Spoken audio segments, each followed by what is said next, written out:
ఓం శ్రీ పరమాత్మనే నమః. భగవత్యే నమః. శ్రీమద్దేవి భాగవతము 3వ స్కందము 18-19 అధ్యాయాలు. ఈ 18-19 అధ్యాయాల్లో రాజకుమారి శశికళ సుదర్శనుని మానసికముగా వరించటము, కాశీరాజు యొక్క రాణి కన్యకు నచ్చచెప్పటము, కన్య సుదర్శనుని వివాహమాడటానికి తన నిర్ణయాన్ని చెప్పటము, సుదర్శనుడు ఇతరేతర రాజులందరూ కూడా స్వయంవరానికి రావటము మనం తెలుసుకుంటాము. ఈ మొత్తం 3వ స్కందంలోని 24వ భాగాన్ని మనం ఇప్పుడు తెలుసుకుంటున్నాము.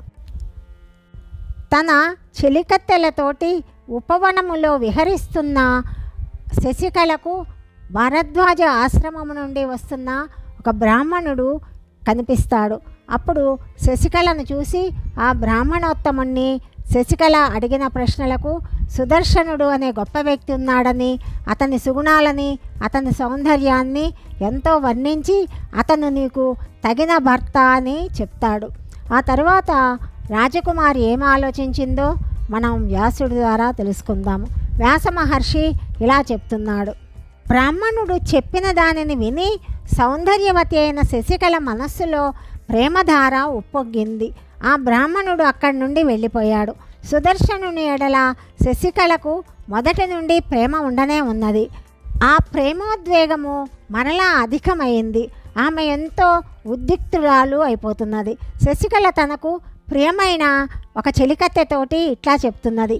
ప్రియా, సుదర్శనుని ప్రసంగాన్ని విన్న తర్వాత నా శరీరమునందు అలజడి కలిగింది. ఆ పురుషుడు ఏదో ఒక మంచి కులాన పుట్టిన రాజకుమారుడే ఉండవచ్చు. నేను ఇప్పటికిని శృంగార రస విజ్ఞానముతో అపరిచిత్తురాలను. రెండవ కామధేనువులాగా సుందరుడైన రాజకుమారుని స్వప్నములో నేను చూశాను.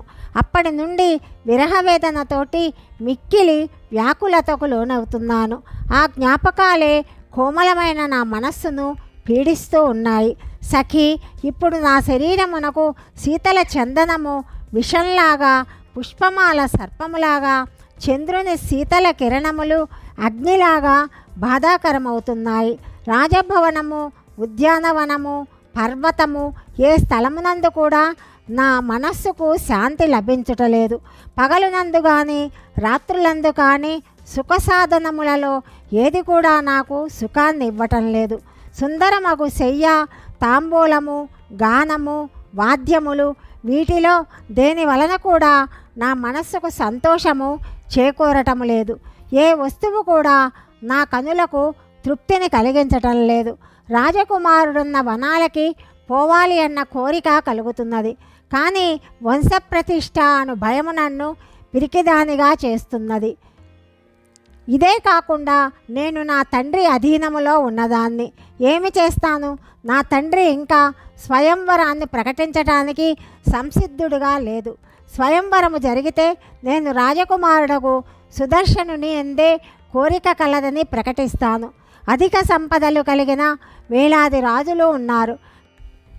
కానీ వారందరిలో ఎవ్వరు కూడా నా మనస్సును ముగ్ధురాలిని చెయ్యటం లేదు. నా మనస్సునందు ఆ రాజ్యము లేని సుదర్శనుడే నిలిచి ఉన్నాడు. వ్యాసుడు ఇంకా ఇలా చెప్తున్నాడు. రాజకుమారుడకు సుదర్శనునకు సహాయకులెవ్వరూ లేరు. అతని వద్ద సంపదలు లేవు. అతడు ప్రసిద్ధుడైన శూరవీరుడు కూడా కాదు. ఫలమూలములను తింటూ వనవాసి అయి జీవితాన్ని గడుపుతున్నాడు. కేవలము భగవతి జగదంబిక యొక్క కామబీజ మంత్రము అతని హృదయమునందు నిలిచున్నది. ఆ మంత్రజప ప్రభావమున సుదర్శనునికి సిద్ధి ప్రాప్తించింది. ఆ మంత్రము అతని చిత్తము నుండి ఒక్క క్షణమైనా దూరము కాదు. జపము నిరంతరము కొనసాగుతూ ఉంటుంది. ఒకనాటి రాత్రి స్వప్నములో విష్ణుమయి పూర్ణ బ్రహ్మస్వరూపియగు భగవతి జగదంబ అతనికి తన దర్శన భాగ్యాన్ని కలగచేసింది. ఆ అవ్యక్త స్వరూపిణి భగవతి సకల సంపదలను ప్రసాదిస్తుంది. శృంగబేరపురమునకు అధ్యక్షుడైన నిషాదుడు సుదర్శనుని చెంతకొచ్చి అతనిని అధిరోహించటానికి ఒక చక్కటి రథాన్ని ఇచ్చాడు. ఆ రథమునందు ఉపయోగకరమైన సకల సామాగ్రి విద్యమానమై ఉన్నది. ఆ రథము 4 గుర్రములతోటి పూంచబడింది. పతాకములు దాని శోభను పెంపొందిస్తూ ఉన్నాయి. రాజకుమారుడగు సుదర్శనుడు విజయమును చేకొను ఒక మహావ్యక్తి అని మనస్సులో తలుచుకొని శృంగబేర పురాధ్యక్షుడు కానుకగా అతనికి ఆ రథాన్ని ఇచ్చాడు. సుదర్శనుడు ప్రసన్నుడై ఆ రథాన్ని స్వీకరించాడు. దానికి తోడు మిత్రరూపమున వచ్చిన నిషాదునకు వన్య ఫలమూలములను ఇచ్చి సుదర్శనుడు సముచిత రీతిని స్వాగతం పలికాడు. ఆతిథ్యము స్వీకరించి నిషాదరాజు వెళ్ళిపోయాడు. తపస్సంపన్నులకు మునిగణములు ఎంతో ప్రసన్నులై సుదర్శనునితోటి ఇట్లా అంటున్నారు: రాజకుమారా, నీవు భగవతి కృపకు ఫలస్వరూపుడవు. కొన్ని దినముల తరువాత స్వతంత్ర రాజు అవుతావు. ఇది దృఢమైన సత్యము. ఇందు ఏ సందేహము లేదు. సువ్రత, భగవతి జగదంబ వరములనివ్వడంలో నేర్పరి. అట్లాగే ప్రపంచమును మోహింపచేస్తుంది. ఆ దేవి నీ ఎడల ప్రసన్నురాలు. నీకిప్పుడు ఉత్తమ సహాయకుడు కూడా లభించాడు. కాబట్టి నీవే మాత్రము చింతించవలదు.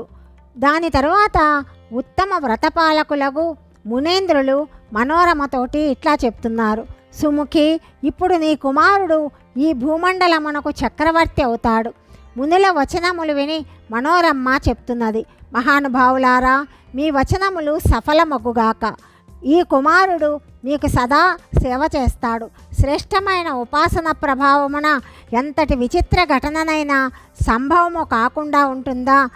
నా దగ్గర సైన్యము లేదు, మంత్రిమండలి కూడా లేదు, ధనాగారము కూడా లేదు, బలవంతులకు సహాయకులెవరూ లేరు. మరి ఎవరి సహాయమున నా కుమారుడు రాజవుతాడు? అవును, మీరు మంత్రరహస్యములను సంపూర్ణముగా తెలుసుకున్నవాళ్ళు. మీ ఆశీర్వాద సహాయమున నా పుత్రుడు అవశ్యము రాజు కాగలడు. ఇందులో నాకెలాంటి సందేహము లేదు. వ్యాసుడు ఇంకా ఇలా చెప్తున్నాడు: సుదర్శనునకు సకల విద్యలు సులభమైనాయి. ఈ బాలుడు రథారూఢుడై ఎక్కడికి వెళ్ళినా ఒక ఔక్షహిణి సేవతో కూడి ఉన్నాడని తెలుస్తుంది. రాజా, సుదర్శనుడు ఆనందముతోటి నిరంతరము బీజమంత్రాన్ని జపిస్తూ ఉంటాడు. ఆ మంత్ర ప్రభావమున అతనిలో ఇంత శక్తి సమకూరింది. ఇంకే విధమైన ఇతర కారణములను ఊహించలేము. క్లీం కామరాజం అని పిలువబడు ఈ బీజమంత్రము ఎంతో విలక్షణమైనది. మంచి గురువు చేత ఈ మంత్రదీక్షను పొంది ఎవరైనా శాంతచిత్తులై ఈ మంత్రాన్ని జపిస్తే వారి సకల కోరికలు సిద్ధిస్తాయి. మహారాజా, భగవతి జగదంబిక కృపాప్రసాదమున సులభము కానీ దుర్లభమైన పదార్థం ఏది కూడా ఈ భూమి యందు కానీ స్వర్గమునందు కానీ లేదు. జగదంబికను పూజించు దృఢమైన శ్రద్ధ చిత్తమునందు లేనివాడు ఎంతో మూర్ఖుడు, భాగ్యహీనులు, రోగగ్రస్తులై ఉంటారు. కురునందన, పూర్వయుగమున దేవతలకు జనని అయిన కారణమున ఆదిమాత అను పేరుతోటి ప్రసిద్ధి చెందిన భగవతి బుద్ధి, కీర్తి, ధృతి, లక్ష్మి, శక్తి, శ్రద్ధ, మతి, స్మృతి మొదలగు రూపములలో సకల ప్రాణులకు శుభాన్ని చేకూర్చటానికి ఇక్కడికే తెంచింది. ఇది సంపూర్ణముగా స్పష్టము. ఈ రూపములలో భగవతిని గుర్తించని వారి మనస్సు మాయతో హతమార్చబడిందని తెలుసుకోవాలి. దీని వలననే వారు ఇతర వాద వివాదములలో చిక్కుకుంటూ ఉంటారు. కానీ జగత్తును శాసించు కళ్యాణమయి భగవతిని ఉపాసించరు.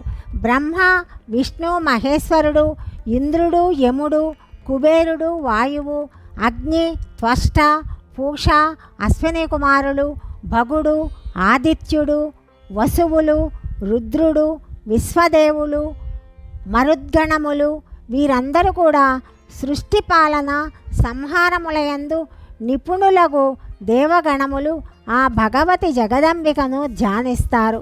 ఆ పరబ్రహ్మ స్వరూపిణి అయిన ఆదిశక్తిని ఆరాధించని విద్వాంసులెవరూ ఉండరు. సకల మనోరథములను నెరవేర్చు ఆ కళ్యాణమయి దేవి సుదర్శనుడు తమ జ్ఞాన విషయమును చేసుకున్నాడు. దాని వలన అతని సమస్త కార్యములు సిద్ధిస్తున్నాయి. విద్య అవిద్యల రూపాలతోటి విలసిల్లు భగవతి జగదంబ సాక్షాత్తు పరబ్రహ్మయే. ఆ జనని దర్శనము అందరికీ సులభముగా లభించదు. యోగాభ్యాసము వలననే ఆ పరాశక్తి దర్శనము కలుగుతుంది. ఆ భగవతి ముముక్షువులకు ఎంతో ప్రియమైనది. భగవతి కృపాప్రసాదమును పొందకుండా పరమాత్మ స్వరూపమును ఎవ్వరు కూడా తెలుసుకోలేరు.